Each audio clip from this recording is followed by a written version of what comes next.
Greeks used imported animal furs and other linen fabrics to make their clothing out of.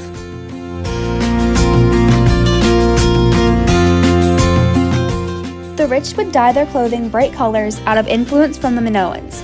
The poor couldn't afford to dye their clothing and would have to settle for more basic bland colors. Greek clothing was also mainly homemade. The Greeks would never sew or cut their clothing. They would use large pins and brooches to keep the material in place, since they used 2 pieces of material to make their clothing.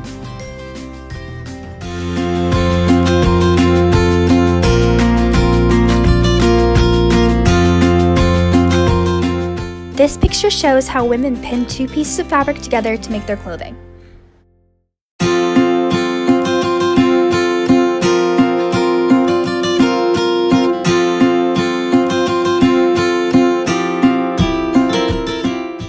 The Minoans and Mycenaeans had a big influence on the clothing the ancient Greeks would wear. The Greeks took different elements out of each culture's fashion and made it into their own.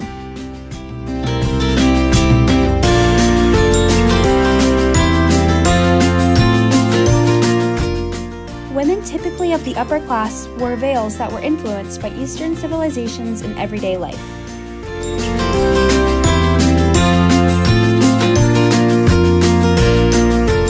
The most popular piece of Greek clothing was called a chiton. A chiton that a woman would wear had to be past the ankles, while the men's were typically much shorter, reaching about knee length. The men would also take any extra material from their clothing to make a pocket or a pouch.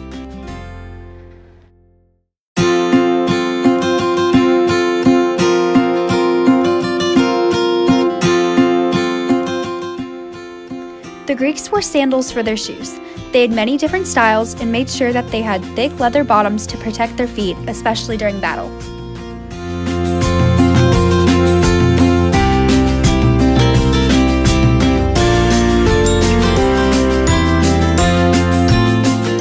Although the chiton was widely worn, not all city-states dressed alike.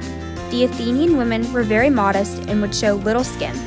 Women in Athens valued how people outside of their family saw them and would always strive to look their best while being out.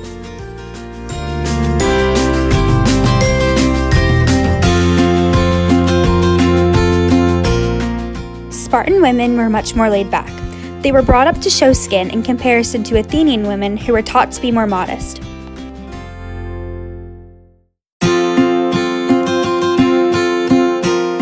Men from Athens and Sparta dressed pretty similar, but in battle, Spartan men wore a cloak called a himation.